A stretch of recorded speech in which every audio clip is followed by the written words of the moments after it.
हमारे बीच लक्ष्मी दास उर्फ लाखन बिहारी हैं और ये अपना परिचय खुद देंगे। और ये विकलांग है और विकलांग संस्था चलाते हैं। जानकारी के अनुसार ये मास्टर भी हैं, कहाँ है क्या है, ये अपना नाम पता बताएंगे। चलिए बताएं। मेरा नाम लक्ष्मी दास उर्फ लाखन बिहारी है। मैंने नारी महाशक्ति मंच की स्थापना किया है 2022 में। ये नारी महाशक्ति मंच की स्थापना इसलिए हुई कि दिल्ली में निर्भया कांड हुआ था। उस कांड से क्षुब्ध होकर के हमने नारियों पर जुल्म रखने के लिए हमने सोचा कि दुनिया का सबसे बड़ा नारी संगठन बनाऊंगा, और उसी उद्देश्य से नारी महाशक्ति मंच की हमने स्थापना की है। और विकलांग के भी आप कुछ हैं? हम विकलांग संस्था के सेक्रेटरी रहे।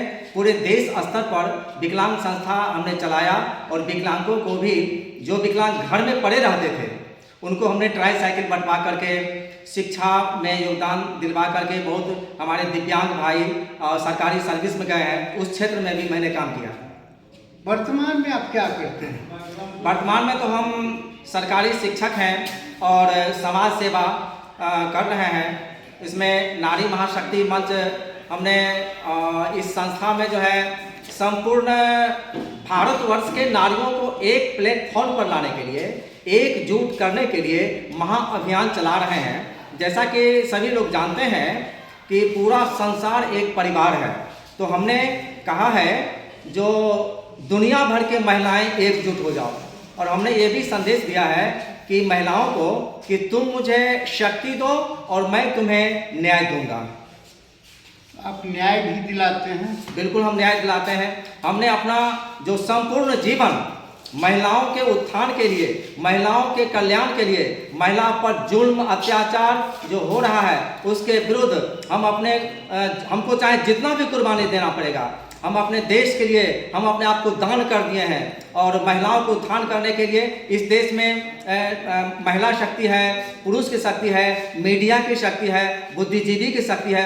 सभी शक्तियों को एकजुट करके हम एक महाशक्ति बनाना चाहते हैं। उसी शक्ति से नारियों का कल्याण होगा, हमारे बिहार प्रांत का कल्याण होगा, देश का कल्याण होगा, पूरी दुनिया का कल्याण होगा। आप शादीशुदा हैं? हाँ, हम शादीशुदा हैं। हमारा बच्चा है? हमारे एक लड़का है, एक लड़की है। दोनों को मैंने ग्रेजुएशन करा दिया है। तो कहना ये है जो कि आप दहेज भी लिए हैं और दहेज का सपोर्ट करते हैं, विरोध करते हैं? दहेज का जहाँ से सवाल है, एक रोसड़ा में मीटिंग हो रही थी, तो उसमें आर्य समाज की मीटिंग थी। उसमें एक आदमी ने कहा कि कोई ऐसा माइक लाल है जो बिना दहेज के शादी करेगा।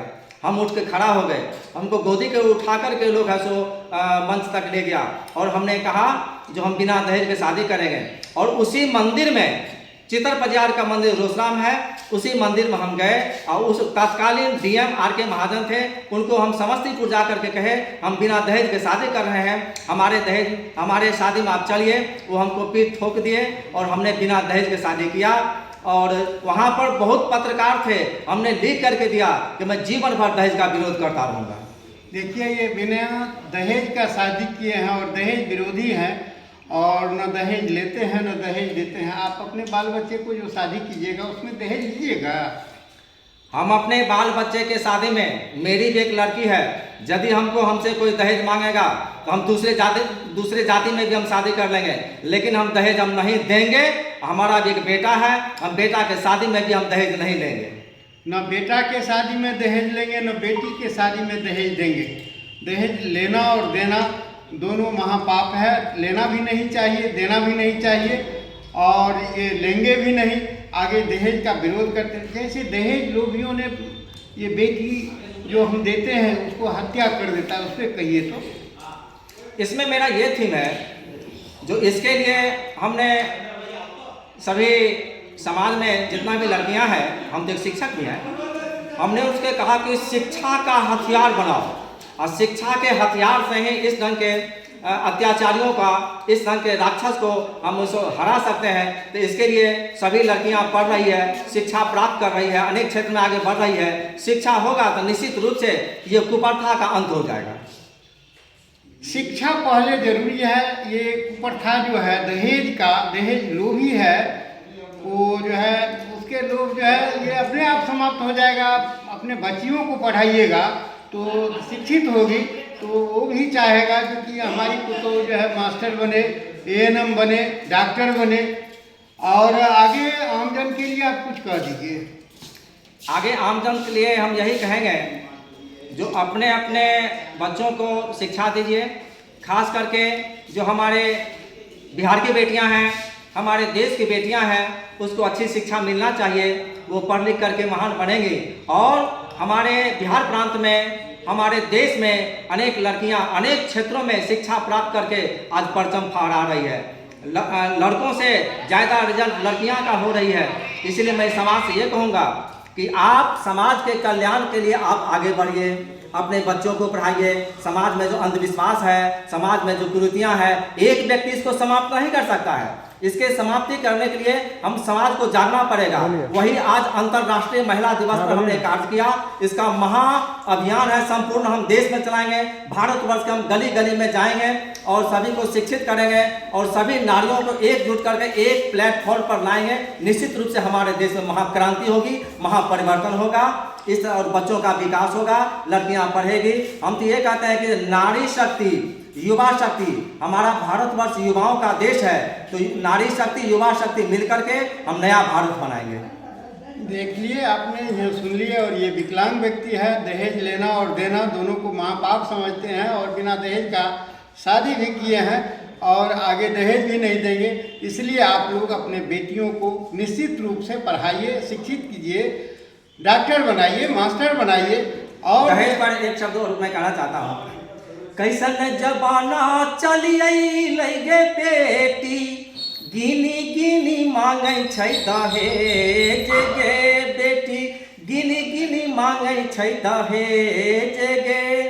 माँ तो कह रही थी बेटी तुम नहीं पढ़ो, तब बेटी कहती है पढ़ी लिखी ले बोग मम्मी मास्टर बन के अइबो, तब होते गाँव के कल्याण। बेटी ने कहा कि माँ हमें पढ़ने दो, जब हम पढ़ लिख लेंगे तब दहेज स्वतः मिल जाएगा, हम दहेज वाला लड़का से हम शादी ही नहीं करेंगे। इसलिए शिक्षा बहुत जरूरी है। देखिए, शिक्षा बहुत जरूरी है और बहुत महत्वपूर्ण बात बोले हैं। और ये बेटी, और ये आपको एक चीज़ बताना चाह रहे हैं, आप शिक्षक हैं और छात्रा को जो है शिक्षक के लिए भागता है, उस पर कुछ कह दीजिए। तो उस पर हम ये कहते हैं, दूसरा में ऐसी घटना घटी है, इसमें हम ये कहेंगे जो इसके लिए मान लीजिए समाज भी दोषी है और हमारे शिक्षक जो इस कुर्सी के महत्व को नहीं समझते हैं, उसमें नैतिकता का अभाव है। तो इस शिक्षण संस्थान में नैतिक शिक्षा जो लोप हो रहा है, विदेशी शिक्षा को जो मान लीजिए जो समर्थन कर रहे हैं, तो नैतिक शिक्षा जरूर मिलना चाहिए। लोगों में जब नैतिक शिक्षा जब मिलेगा तब इस बात को समझ जाएंगे कि इस कुर्सी का कितना महत्व है। हम शिक्षक हैं, राष्ट्र निर्माता हैं, हम राष्ट्र का निर्माण कर रहे हैं। तो इस ढंग से कर्म से वो बचेंगे और इस ढंग के अपराध नहीं हो पाएगा। और गाना जानते हैं दहेज पे? हाँ बताइए। कैसन जमाना चलिए लगे बेटी, गिनी गिनी मांगे छै दहेज गे माई, गिनी गिनी मांगे छै दहेज गे। दहेज के नाम सुन के मम्मी हमर रोबै, दहेज के नाम सुन के मम्मी हमर रोबै। पापा पीटै छै कपार गे माई, पापा पीटै छै कपार गे। बेटी कहती हैं मम्मी पापा हमें पढ़ने दो, जब हम शिक्षित हो जाएंगे तो इस ढंग के अत्याचार स्वतः मिट जाएगा। तब मम्मी का हौसला कुछ जगता है। पापा भी कहती है बेटी तुम निश्चित रूप से पढ़ो। तब बेटी कहती हैं पढ़ी लिखी ले बहु पापा मास्टर बन के अइबो, पढ़ी लिखी ले बहु पापा डॉक्टर बन के अइबै, तब होते गाँव के कल्याण हो पापा, तब होते गाँव के कल्याण हो। तब पापा कहते हैं बेटी तुमको हम घर द्वार सब चीज़ बेच के मैं तुमको पढ़ाऊंगा, तुम अवश्य पढ़ो। बेटियां कहती हैं जो पापा न घर बेचना है, न द्वार बेचना है, कुछ नहीं करना है। केवल हमें पढ़ने के लिए हमें आगे बढ़ाइए। और वह बेटी आगे जाकर पढ़ती है और अपने माता पिता का नाम कर रही है, हमारे समाज का नाम कर रही है। दहेज एक न एक दिन जरूर मिटेगा। लोहा ही लोहा को काटता है। जब हमारे देश की बेटियां जाग जाएगी तो दहेज को एक दिन मिटना है, ऐसा मेरा आत्मविश्वास है। देखिए, आपने सुन लिया और सारी बात जो है इनके सामने जो है कहा गया है। हम फिर आगे दिखाएंगे। जय हिंद, जय भारत।